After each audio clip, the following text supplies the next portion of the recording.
Ladies and gentlemen, the World Series is upon us, and Houston is within one game of their ultimate glory. And to hear all about his rise to the top, his team's rise to the top, and how he got to this point, we have a very special episode here after game 4 of the World Series that put Houston up 3-1. We are joined by Ben, the GM of the Astros. And as always, we also have Brenden to this side of me here.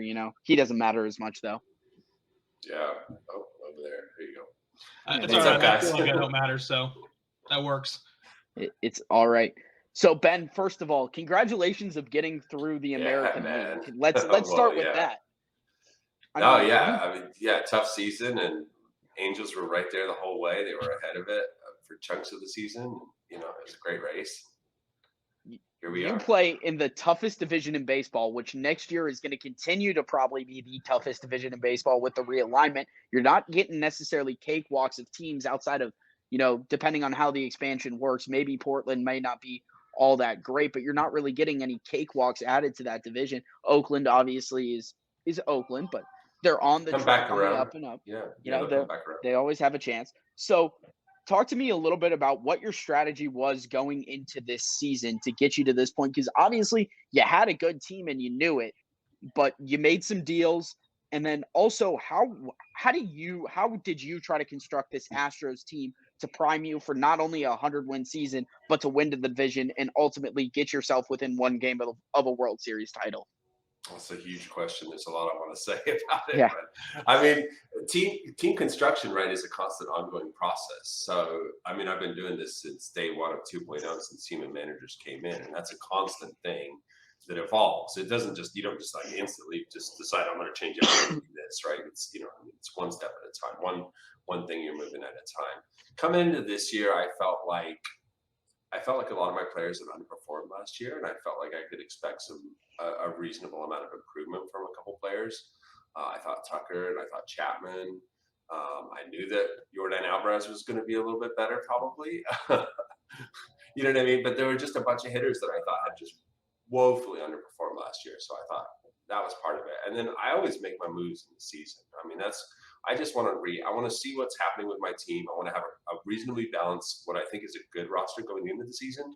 And then I'm just going to see how it plays out. There's going to be some injuries. That's going to happen. It happens to me every year.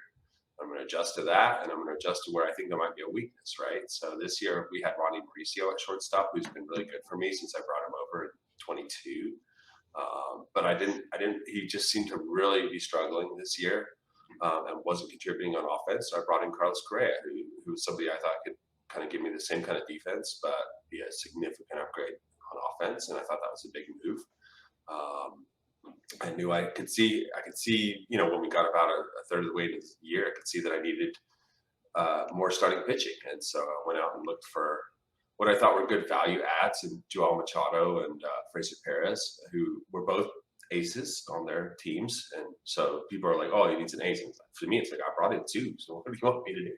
So, added those guys. And then, of course, as we hit the trade deadline, honestly, and Tom and I talked about this. I was watching what he was doing. I was hearing these rumors, and I wasn't going to pursue Suzuki. I was not interested in that contract and that deal, really. But I just thought he was going to do something big, and I needed to keep a step ahead of Tom. So I just last minute that deal came together with Colorado with Suzuki. Like the morning of the trade deadline, I think probably like 35 minutes before the deadline, I messaged Colorado, and and I was just like, look, this is last minute, but I'm gonna make this deal happen for you right now. So we threw a big package and got him, and you know what? It's worked out great for me, and it's like it makes me look like some kind of genius, but it's he's just been really good. So well, famously at the 2017 trade deadline, or the waiver trade deadline, the Astros, with minutes to spare, got Justin Verlander, which ended up being a key part in them winning a World Series. History could be repeating itself, just with a different kind of player. Yeah. And I normally am a little more thought out, and that was when I had a lot of buyer's remorse. Right as the deadline passed and I had the deal done, I was like, oh, I don't know if I want this contract. I've already brought in a bunch of money this year. I don't know if he's going to hit well outside of Colorado. Could be a huge mistake. This could hamstring my team for years. But at least just even for this year, it's worth it. He's obviously played really well. And in the postseason, he's just destroying people. pitchers. So talk to me a little bit about, you see the postseason play out, and you're going to get another AL West team, and you're going to get either a really good team in Los Angeles or you're going to get a hot team in Seattle. And then after that, you're going to have to face either Brennan's Bashbirds of Baltimore, who were struggling, but still, reigning AL champions, or a Guardians/Indians team that's hot going into, and even though, they have the least amount of wins, they're still a really, really hot team coming into the playoff. So your path to the World Series was not going to be easy. So what was your strategy? Does your strategy change at all from regular season to postseason? And if so, what changed for you? I don't think my strategy really changed a whole lot moving from the regular season to the postseason. I think we hit kind of September, and I was thinking, as we got into September and kind of the race is winding down, and I was making decisions about, do I rest? Do I line up a rotation for the postseason? How am I approaching this? And I was just, no, I'm just going to keep my foot all the way down on the pedal, all the way through the finish.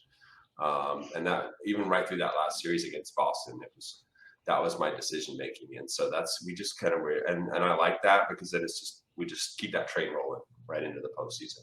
And that seems to have worked out. And as a Rays fan, I thank you for doing what you did to Boston, even though I wasn't able to capitalize on it. I almost made some chaos. I almost made some chaos. Look, these other teams are trying really hard. I'm not going to just throw in the towel and let this team, get some. I went to everybody else to try. So you saved a disastrous collapse from getting worse. Rolling back just a little bit, you were criticized a lot by both myself, Aiden, and then the other two on the Insider podcast for not doing much during the offseason. Yeah. And then during the season, you've made several big moves and obviously won 106 games and proven everybody wrong. Did you go into the season planning to be more aggressive because of things you'd been told or things you'd heard through or media? I definitely like to make my moves in the season. I like to, you know what I mean? Not that I generally want to be reactionary in moves, but I do like to have that ability to be able to make some moves. And I like to even have some salary space in the season to do that. You know what I mean? But no, I'm not trying to prove you guys wrong. I'm trying to win games, right? Well, no bulletin board material. No, it was completely understandable. We had a bad year last year. We didn't make the playoffs, and I have a fairly old team, as you looked at it, especially last year. So I think you're not seeing that this is a team that's really going to make any noise. So, but I had faith. I knew I had good players, so I thought they'd bounce back. I thought we'd be good this year. I didn't predict 100 wins, but I think with the players I added, I think it makes sense. No. So tell me what you think, or at least going into the season and then into the postseason, what was your biggest strength and what was your biggest weakness heading into the season? I mean, I think the biggest strength of my team, as I see it, going into the season and throughout, is my bullpen. And that's not the area that I think is the most important by any means, but I think that's the biggest strength. I think that's where I separate from other teams. And I think, and that helps a lot just in, obviously, close games, you keep it close, give the offense a chance to push through. And we saw that a lot this year. Biggest weakness for me this year, I'm frustrated, and I'm still kind of frustrated that I just don't feel like I have a real ace. And you go back a couple seasons, and I had what I think was the best pitcher in the league at that time, like 22, 23 in Thor and Syndergaard. And Forrest Whitley was right behind him. So, and I like having that edge. And so I look at a lot of these teams that have these true ace pitchers, and Brendan's kind of smiling over there. You know what I mean? And that's the biggest weakness. It's just not having that absolutely top-notch frontline starter at the top of the rotation. I mean, but much like San Diego, your counterpart, best record in the National League, it did not hurt you. You had the second best rotation ERA among any AL teams. You had the best run average, period. I have good pitchers. I mean, I have 6 or 7 good starters, I think. So, I mean, I'm not taking it. I don't put them out there like they could beat anybody any night. They don't have that guy. Yeah, you want to go from 106 to 110 wins. Let's make it 120. Whoa. Now, I want to ask you this. what I thought was going to be in this World Series, none of us got to do a World Series prediction episode. What I thought in this World Series was going to be, a battle of which, could teams limit runs, has turned into which team can outscore the other team. Obviously, both lineups are insane, but what do you feel like you have done, or at least your team has done, to sort of not necessarily keep the Chicago bats quiet, but to at least allow yourself to stay in every game? I mean, You can't stop a that 9, a offense. 6 run, a 9 run, Yeah, you can't stop that offense at all. The Cubs offense is amazing and loaded with talent. And so I have no expectation about like stopping. I think game 1 was probably the aberration of the series, just in terms of holding them to 1 run. And what you see since then is kind of what I expected it would look like. Where I just need to hold them back enough and let my offense do its work. You know what I mean? And that's what I'm aiming to do. This same strategy I've used all year. I keep my starters on a tight leash. I try to shorten their innings. And what I've actually focused on in the postseason, and especially in the World Series, is just to, instead of having a lot of relievers, I've cut out a few guys who had really good years. Like Yadier Alvarez had a really good year for me. I think his ERA might have even been like under 2 or close to a super good year. But I don't trust him in a critical moment, and I only want pitchers on the hill right now. Who every single one of them, like I'm excited when they come into the game. I think they're a great pitcher. I think they can do, you know what I mean? Like they instill fear in the hitter they're throwing against, and so I've actually narrowed my bullpen as part of my strategy right now, so that nobody out there is a weak link, is what I'm looking for, and I think that's helped. And then the other thing is, you could just see that I think the Cubs are a little lefty heavy at the top of their lineup. It's very obvious. You see it, as the lineup's made out, and so I bumped my lefties up to start games 1 and 2, and they'll be coming back in 5 and 6 here coming up. So that's Elvis and Machado. And I think that lefty focus. Honestly, I wish I had had another lefty in the pen for the series. I just didn't have anyone available who I liked. So. This is the game 4, the one that just concluded today. Today when we're recording, this episode will be up after that. Was the first game that got to be live managed between you and Jake, the Cubs GM. So this is the first one where you both were behind the chair as things were happening, and you had a pretty sizable lead, only for them to start mounting a comeback in the 8th inning. How did that feel? Yeah, it's great. I don't. It's just like when I watch sports. If it's my team that I'm watching, I don't care about a close game or any of that. I want to blow them out right from the beginning. I don't want to be stressed out. I just want to enjoy watching my team succeed. Okay, but I knew he was going to come back, even when it was 7-0. I knew he was going to be back in the game later on. I had no question that was going to happen. And I was really trying to just only use the 3 pitchers that I ended up using, because everyone else was a little more tired. So, it worked out kind of the way I was hoping it would. And we're sitting here at 3-1, right? So obviously I'm in a good mood right now, and Jake's not too happy, but. It easily could have gone the other way. I mean, that it's really, you take out that first inning, and then it's a 2-2 series. So tell me who. Go ahead. Well, I was going to tell you guys one thing I did do for this game is I really I wanted to focus on hitters that had the best hitters I have for their eye, for their ability to take walks, and also even if they had a high strikeout rate, I just wanted to really work that pitch count against the Cubs and really try to get a lot of walks. And I felt really vindicated on that approach, today. But again, it's just one of those things where, what you hope will happen happens, and then you look like you were so smart, So there is a debate that has been had before on both Here's Why You're Wrong and the Insiders before. Who scares you the most in that Cubs lineup? There's no question that Danny Smith Jr. is the best player in the league. And is just going to hit a home run every time he pitched him. I mean, it's what it feels like. I know that's not what's actually happening, but that's what it feels like. Is he the eMLB version of Barry Bonds? He's better. He's going to have the best career of any player that ever lived. So, well, unless of course Danny gets to make his 2-way player that he talked about a little bit today. So unless he makes somebody even better. Jeez. So which I was like, oh. Okay, because I know I'm not going to get him. I better tank that here. Who's picking first? Is it Montreal or Portland? Oh, that has yet to be decided. And I bet you what? I bet you got a coin flip. If Portland's picking first, Danny's going to go out for it. Oh God. So I just checked here. Up 3-1, you have a chance to have the shortest World Series victory in the 2.0 era. There's been a couple 6 games and 7 game World Series. Would you want to close it out in 5? You think you can? Well, of course I want to. Yeah, of course. Keep the foot on the gas. You know what I mean? That's been the theme. That's what we're going to try to do. So, but it's nice to have that position where if we falter, if something goes wrong, if we have like we had in game 2, was it, where 3 errors or something happens, then that's fine. We'll go back to Houston and finish it out there in front of our fans.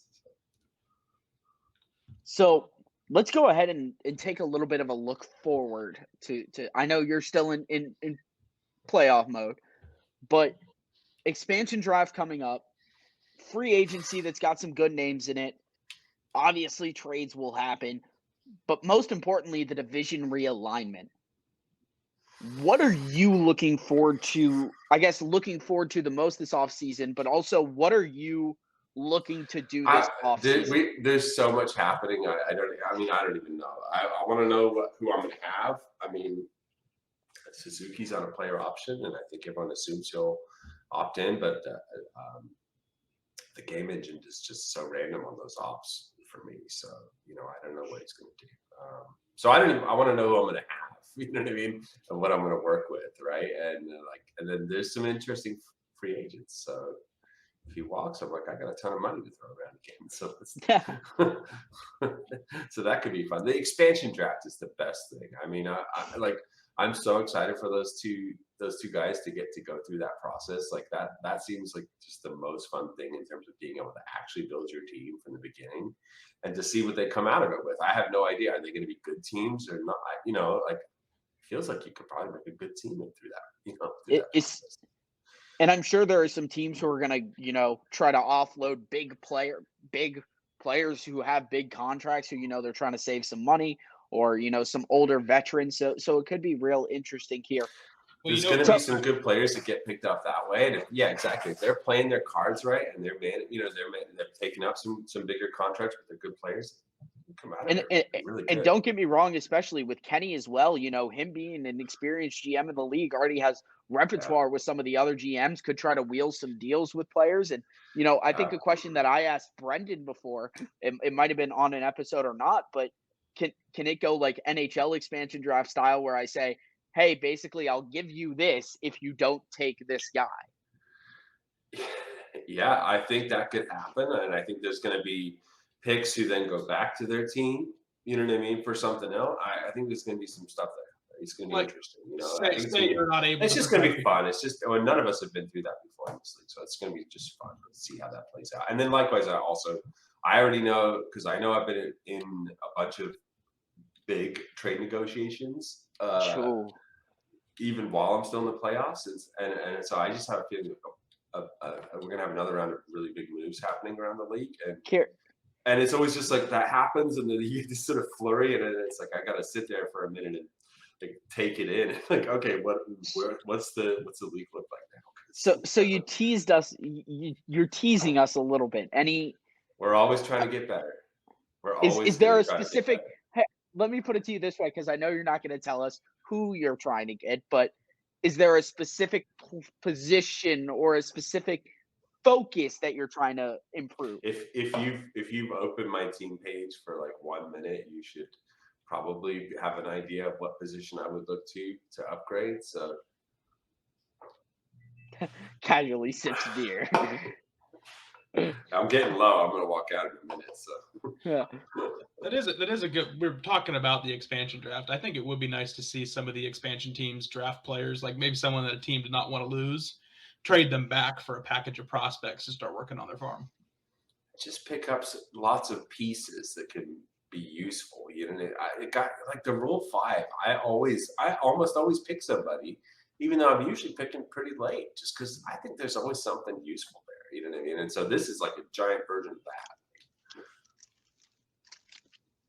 So explain to me this. If you're in the position of one of these expansion teams, what are you building your team based on? Are you building, the best offense you can? Are you building for defense first? Are you building your rotation up first? Are you building your relief core? What are you looking for to sort of build your original core around? Well, I think first and foremost, I'm always feeling like there's going to be good value, whether that's a player who's paid more, but he's a good player for that price, or a younger piece who just might have value as a prospect trade asset. You know what I mean? So there's always value there, I think, would be my approach. And then it's just, I don't know what people are going to do. You kind of have to react to, like, what are the weaknesses? Like, what's the angle that people haven't taken? Like Jamie with Texas, I think, looked at his team at one point, and he could see around the league that nobody was really building a team around defense and speed, and so that lots of contact and on base, and he just built his team around that philosophy, and you can fill a void, and it's like it doesn't work if everybody tries to do it, but it can work for one team. And I think these two teams doing this expansion draft can look around the league, and they can see what leavings everybody leaves them. And they can say, all right, is there a philosophy of a team that enough people have sort of not gone with and left the players that I can then take on? You know what I mean? I can make that mine. That's how I would approach it. I'd look for what's the void that other people have left. Does that make sense? I don't know. I follow you, yeah. Yeah, I get you. So speaking of filling a void in the league, talk to us a little bit about how you developed your catcher. I mean, who's leading your line in Grayson Rowan? I mean, you and I have had conversation before the episode about how you built your player and how I built mine, because both of us being, I think many would say two of the top three catchers in the American League. I mean, probably the other one people would throw in there is probably Lola Thurman in Texas, but probably those are the top three catchers in the American League. Talk to us a little bit about what your idea was when you were trying to build Grayson Rowan. Well, I mean, so the first thing is it's not his name, but it's a play off my nephew, and so I just kind of wanted to make it a little bit like him, and he's just he's a little kid, but I was looking to make an all round kind of strong, smart, but mainly just really well rounded player. I don't think I expected he'd be as good as he is when I made him. And I think I put most of the points, most of the boosts into it like pretty early on. And then, for me, it was just looking around the league. You had Marc-Andre Fleury, and you had Hamilton Porter, I think, was coming in. I think Lola Thurman was coming in around that time. Aiden, I think he came a little bit later, but it just felt like there was a bunch of really, really good catchers that were coming in all of a sudden, and it seemed like this is going to be we're going to have a period of time, a generation where you're going to need to have an elite catcher to be competitive, and so that was something I focused on. That's really all it was to it. Which that's what shows right now. I think your team has to have an elite catcher. I mean, Brenden, you had Will Smith, obviously, in Tampa. We had Aiden Pearson. But then you look at some of the teams that struggled not only in the postseason, but in the regular season. They just didn't really have that amazing backstop that was the captain of your team, your heart and soul of your team. It takes me back to, the Jorge Posadas, the Jason Varitek's, the Mike Piazzas of your franchise. Yeah, you saw that with that, or exactly like that generation of catchers where you could have a Pudge Rodriguez or somebody who's an elite catcher, but also a really, really, effective hitter who contributes on offense and can even kind of lead your offense. So we've talked about your one of your CCPs. You have two other CCPs on your majors, and another one you've just drafted. What was your general thought process between making Isla and Elvis? So Sammy Isla is named for my two. So when we made that one, that was the first one. I honestly just expected to make the one, and so I named that player after both my kids. I have a Sammy and an Isla. Are my two girls who are probably going to come in any second here. But for that one, I love a graceful center fielder who and I love hitters like Ichiro who just hit for contact, and that's all I'm going to do, right? and you can kind of be good at other things in that process, but that's just you really focus on that one thing. And I don't view baseball as like that's the most valuable trait for a baseball player. You know what I mean? Like it's not going to be like the most productive hitter, but I think it's the most fun for me. And so I wanted somebody who was just a really graceful elite center fielder and a really great contact hitter. And just focused on that really. But with that too, I didn't want a perfect player. You know what I mean? It's not Danny Smith Jr. He's got kind of a noodle arm out there. So. And that's okay. I'm gonna leave that. You know, kind of average power, like average power. You know what I mean? Like, but okay, might hit 20 home runs. You know what I mean? Okay, and some good speed too, but not just like world beating speed. You know what I mean? But like so it's just kind of an identity. And then David Elvis is another one of my nephews, or again, sort of altered name. He's a lefty. He's a goofball. I don't know. He's tall. So you just kind of extrapolate that out into making a tall lefty pitcher. And then my niece is the most recent one, who I haven't even worked on yet. It's just drafted. But I'm thinking probably, but you see the reactions that people are having about GM CCPs, and there's been a lot of discussion about this, and a lot of hard feelings, I think. But you can understand that. So I'm probably going to trade a couple of those players coming up, and but I definitely Sammy Allen's going to stay with my team, and right now probably. Yeah. So what I'm hearing is you're playing favorite nephew then. Keeping Rowan, you're playing favorite nephew. Yeah, that has no bearing in real life.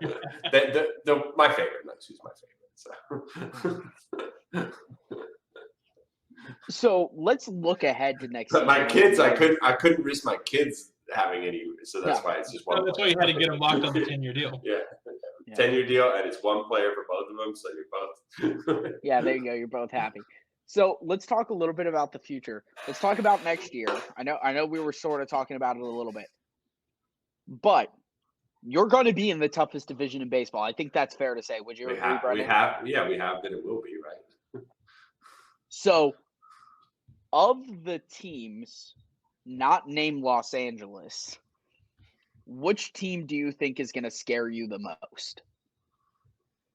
Who's coming from the Central again? You're getting Minnesota and Kansas City. No, that's a great question. I don't care.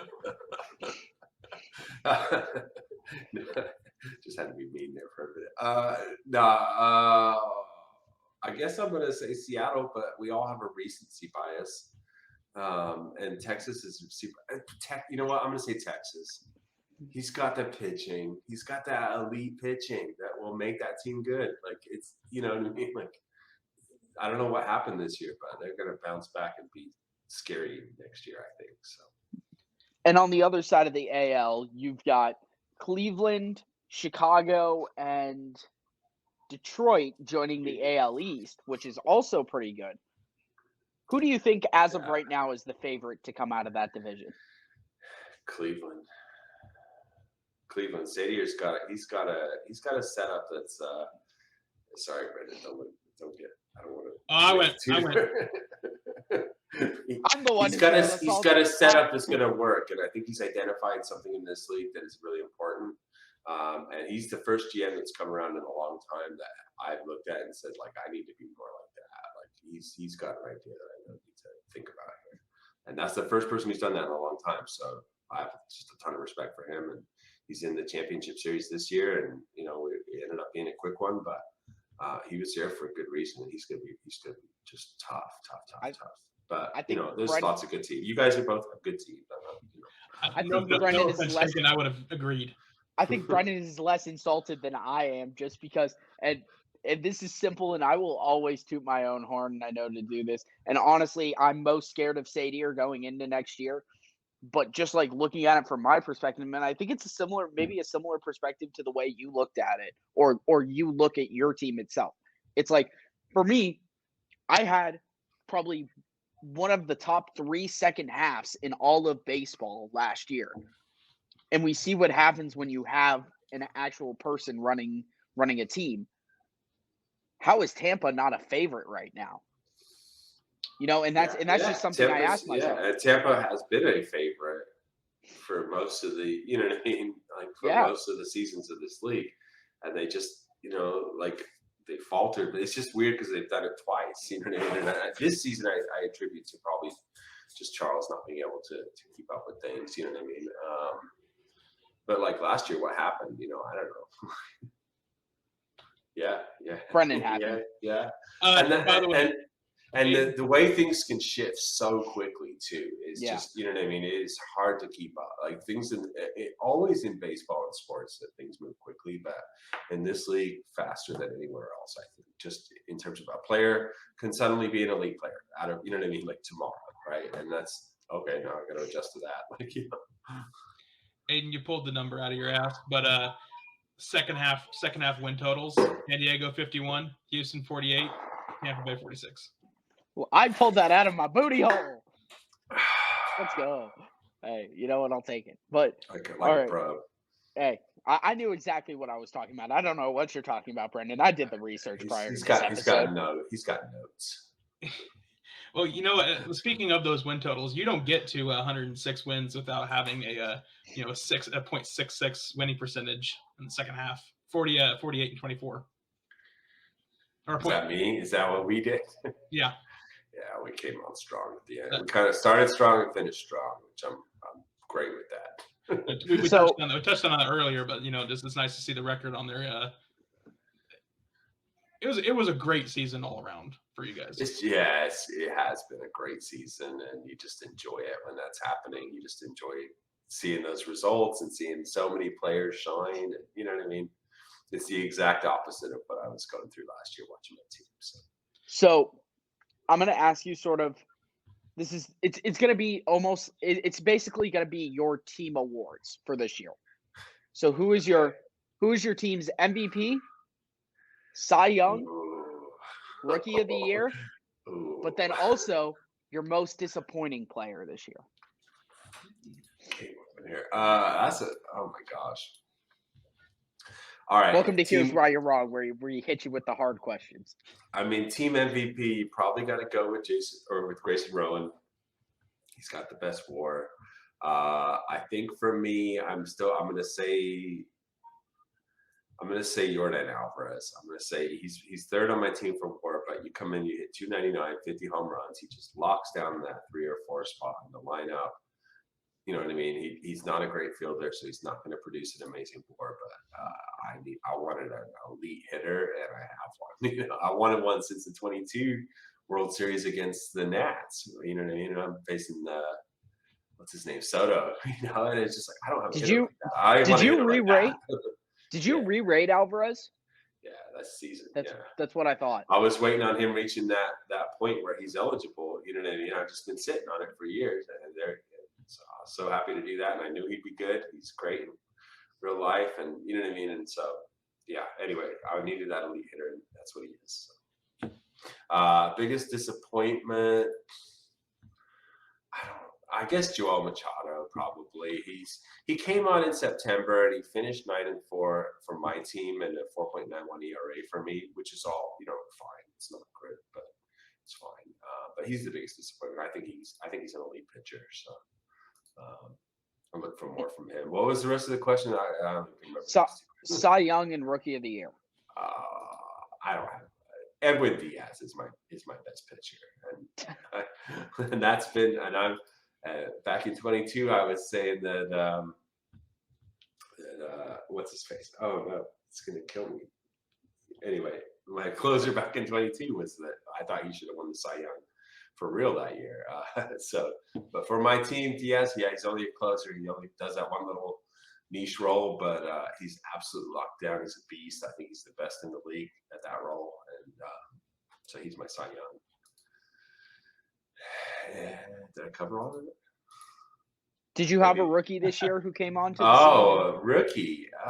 Was Tiscarenia rookie eligible? What's the I think he was over.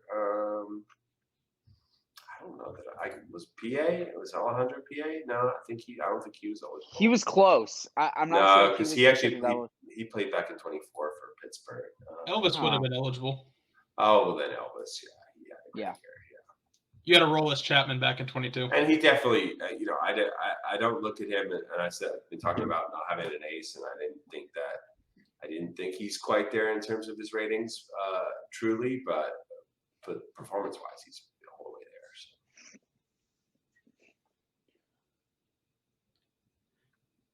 Your team is crazy good. Yeah, there's nothing else to say. It's just like you can go down the list and say, "Oh yeah, you're an MVP candidate. Oh yeah, you're definitely going to win a gold. You're a Gold Glove candidate. You can win the Silver Slugger at your position." I want to have interesting and exciting players at every spot. I want to have good utility players. You know what I mean? I want to have some younger players coming in and give them time. I was really happy that Tiscarenia could kind of take over that DH spot. It's kind of a younger guy. He's, I think, 23. And, I'm really good. I started Juan PA controversially today in Game 4, and what a start, by the way. What a decision. That worked out great. I mean, it worked out so good. Tip of the cap to you, sir. Just making me look so smart. But he's got good eye, you know what I mean? And I thought, this is his spot. This is where I want to put him in. And I think he has a lot of talent. I think he's going to be a really good hitter in this league. Somebody who's developing a little later, you know what I mean? He's not going to come in and be an elite player at 21. He's on a slower trajectory, but I think you're going to see him shine next year. That actually brings up a good point. Say Suzuki does not opt out. You've got yourself a 4-man logjam in the outfield and a 3-man logjam at DH first base. Yeah, that's fine. This long season, there's plenty of at-bats. They'll all get theirs. We'll just manage him. Everyone will get plenty of time. It's like PA this year. Look, he didn't have a full regular season at any spot, but he got plenty of at-bats, and he showed what kind of player he is. So. Yeah, and plus, I want to have too many good players. That's what I want. It's a good problem to have. Yeah. Oh no, I don't know which one of my stars to get to start in the field today. And you can't have gaps. You can't, if you want to be at the top, you can't have gaps in your roster. Is my feeling. This is too competitive. Right, why you were the class of the American League this year. Yeah, we had pretty few holes this year. But it'll all shift really quick. I mean, I watched that cycle I went through in the Champions in 22 and a great year in 23, and then my team fell apart faster than I could believe. I mean, so, or at least parts of it did. So it changes so quick. You are doing the city of Houston proud. The fictional city of Houston. The fictional city of Houston. I know absolutely nothing about Houston. So I got this hat just for you guys. So I know as a Mariners fan, it must be hard running the Astros. My dad doesn't like it when I try to talk to him about it. I'm like, Dad, I'm killing it with the Astros. He's like, no, I still like the Mariners. So it's like, you see, for me, it was like running Atlanta. Not that Atlanta and Tampa have a rivalry, but it's like, meh. But now, like running Tampa, I'm like, I'm back at home. I can, be happy about it. I have all my Tampa gear I can wear without feeling part weird. of me. I mean, when I joined, Seattle was already taken. They came open at some points, but I had already invested my energy and time into Houston, and then you want to stay with that. You know what I mean? So for me, that was, but definitely, yeah. And part of it is I enjoy trying to run a functional organization. Think about if the Mariners only could be. They maybe are now. 20 years. Yeah. I mean, Eric the Eradicator Kelly, Pedro Serrano is quite a nice. They had a pretty nice top 10 offensively. Yeah, they have a pretty nice team out there right now. Seattle's got a great team, and bringing in Rosario this year is just filled such a huge need. And again, just one of those. It's just as soon as I saw the trade, it's just one of those like, oh, I wish I'd gotten that. But it's great because it's made them into a super competitive team too. So that's why the AL West, baby. So is it time for each of us to take a seat on the hottest seat in baseball? It's time for Ben to get up there. Let's do it. Hey, you're going to get on it too. I have questions. Well, I know, but I've been on it. You've been on it. Ben gets to start on it. All right, so Ben, it's pretty easy. Me and Brenden will both ask you. I have 2 questions for him. I don't know how many you have, Brenden, if you want to do however many. I've got none of them prepped. So we'll just keep moving. I'll find something. We'll put you on the seat. Do I have to also think of questions for you guys? Oh, yeah. Oh, that's the best part It's of all it. fun. There's no preparation here. You're just winging Yeah, it. there's no prep. All That's right. why it's called the hot seat. First All thing right. that comes to mind. So I'll start with this. All right, I'll go ahead and start us off here. Who's the American League MVP? Mike Trout. There you go. You have the right answer. All right. Who's winning the American League Cy Young this year?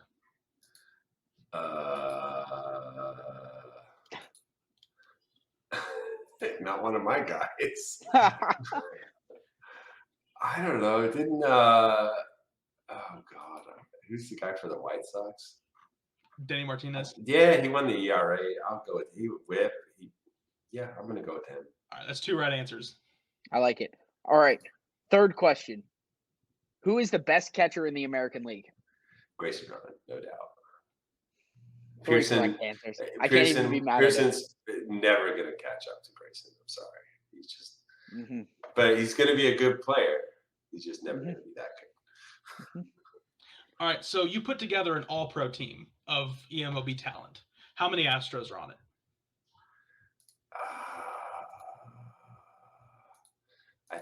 I'm gonna. I don't know. 26-man roster. Even my 3. 3 Astros. Okay, Yeah. I can see that. All right, Brennan, you ready to take the hot seat? I'll take the hot seat. All right, Ben, I'll give you a second to think of something. All started off here. All right. Brendan, on the Astros, which player do you wish that you had for your team? Isla. I've had a bad center field play my entire time in this league. I was going to ask you what's your weakest spot, but that that's not the answer. That's second base. Anthony Medrano and Shervin Newton just ain't doing it, bud. Let me follow that. How can you be weak at second base? It's like there's so many good players. Yeah. And I'll ask you one more, Brennan. Of the teams that made the postseason this year, of the American League teams that made the postseason, which one is most likely to finish under 500 next year? The Baltimore Orioles. Wow. I don't see Seattle. I don't see Houston and LA going backwards. Cleveland's only going up. Seattle's going to be exactly where they are. I'm facing Cleveland, Tampa, and Boston. The math is not. That's fair. The math ain't good. He's not wrong. Hold on, carry the 2. Yeah, that sounds accurate. All right, I guess it's my turn to be on the seat. Will Tampa have a disappointing season for the 3rd year in a row next year? They say 3rd time's a charm, so no. Okay. How many wins are you going to get next year? Ooh.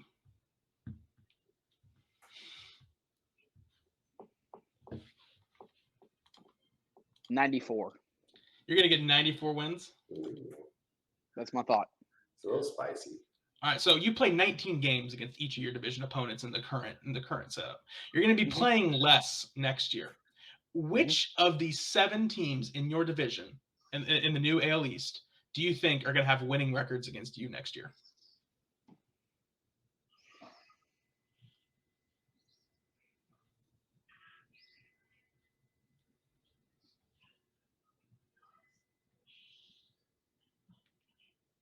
I usually have one of these that'll just have them freeze. And I'll play the Jeopardy theme. I don't know if I need to do it today. I'm gonna say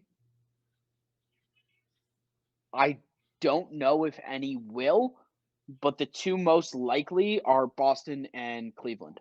Okay. I don't know if, in my opinion, with how good the top of the American League East is, I feel like we'll all be around 500 with each other. If it's not, it won't be like, oh, a team is, 12-4 against another one of the top AL East teams. It'll be like 9-8 or, 8-8 or it'll be 1 or 2 games different, but it won't be anything big. It's going to be how you play against those weaker teams in the division and how you play the other divisions. Okay. I like that. All right. Who's Tampa Bay's top starter next year? Tampa Bay's top starter next year. I feel like there's an easy answer, but there's also like a not so easy answer. Let's go in order. Let's go in order. Give both. Easy answers is Ben Spears. Yeah. The not so easy answer, I'm going to go Efren Contreras is going to have a really good season next year. So what are you thinking as a rotation next year? You're thinking Giesler, Spears, the rookie Florino, Contreras, and who else? To be determined, but if the season was to start today, it'd be Jansen Guerrero. Okay. I thought you'd go Espinosa. I think he's going to break out. I think he's going to have a really good season, but I think that when Contreras was used under me, he started to show what he can be. He started to play closer to his potential, and I think with a full season and not having to be the guy, he'll probably be the number 4 starter in the rotation, either the number 3 or number 4 starter, not taking a big load. Plus, if I plan it out right, he'll probably actually be the 3 starter and pitch behind the lefty and Spears. So I really think that he will be able to have a really good season and play behind Spears and not have to be the pressure of having to be the guy and just really focus on what he does well. And I also think, he's going to be eligible depending on how it changes for off-season training. And if in this off-season training I can boost his curveball a little bit, actually, I think he's going to play really well. All right. Yeah, get that third pitch up. Yeah. Yeah. We're going to surprise you here, Ben, putting you back out there. Oh, bring it. So I want to ask you a similar question. You mentioned not having an ace, excluding the guy who you can develop, with boosts and your own input. So between everybody else on the roster, do you have a guy who can emerge as that front end dude? Yeah, I believe in Joel Machado. I went out and got him to be my team's ace in the long term, and I really believe he's going to be that guy. You think he takes that step forward next year? I do. I think an off season with my pitching coach and our training staff, I think you're gonna really see him shine. All right. And my last question for you: of your hitters, of the hitters on your team, which one is most likely to be traded? Well, I'm looking at I'm a little overloaded at my DH and first base sort of slot right now. I really like what Tiscarenia brings, and but Beer has always been a good player for me, and then I have Kevin Prue and Jordan Alvarez has been playing all over first base. So I think amongst those 4 players, for sure, at least one of them will go, and probably 2 of them. So interesting move. GM's out there. If you're looking for a little first base power, or a little bit of power help, you know where to find him. If you need 30 to 35 home runs, just eMLB trade members can pick this up. Yeah, exactly. We're giving you. We're just. Oh, there we go. You know what? I got one more question. We don't need to go back to the hot seat format. Two teams have now joined Attica and making eMLB team Twitters. Are you going to follow them? I like it though. It's all good, man. Keep pumping all the content, all the hype. I love it. It's all good. I'm just good with Elon. He can do his thing. All right, and my last question, not related to eMLB necessarily with players. Of Kamish's sound effects, which one is your favorite? The beer. Always the beer. And I'm out, so we're done, right? Brenden, what's yours? What's my favorite? Danny Smith Wrecking Ball. Yeah, that's pretty good. I'm torn between. I hate it every time I hear it right now. It's like nails on chalkboard, but honestly, if we didn't have it, I don't know what I'd do. I just hate the home runs. I'm torn between 2. I'm torn between the Price is Right yodel, the and the classic Tim Lowry special. That's how you have to refer to it as. Yeah, well, he's got a good 7th inning stretch. Yeah, he really does. Ben, we'd like to thank you for coming on. It was great to have you. I'm sure we'd love to hear more from you as the years go on and stuff like that. Oh, I love watching you guys. It's been fun to come talk to you. I love watching what you're doing. Keep it up. You're both awesome. So thank you. Thank you both. We appreciate you Brenden, any final words? I think that Ben has got enough charisma here to replace me as the official co-host of the show, so I can retire now. And that's all we need to hear from Brenden anyway. So we thank you so much for listening to this episode. I don't know. I thank baseball gods for letting my kids leave me alone for like an hour. It's amazing. The interns decided not to check in during this meeting.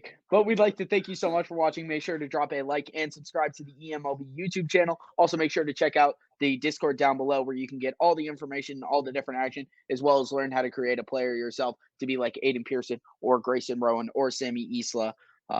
Amongst others. Thank you so much for listening. We really appreciate you guys. For all of us here at the eMLB Sportsnet Network, for Andrew, our editor, for Ben for joining us, for myself and Brenden, we thank you so much for watching. We'll see you guys next time.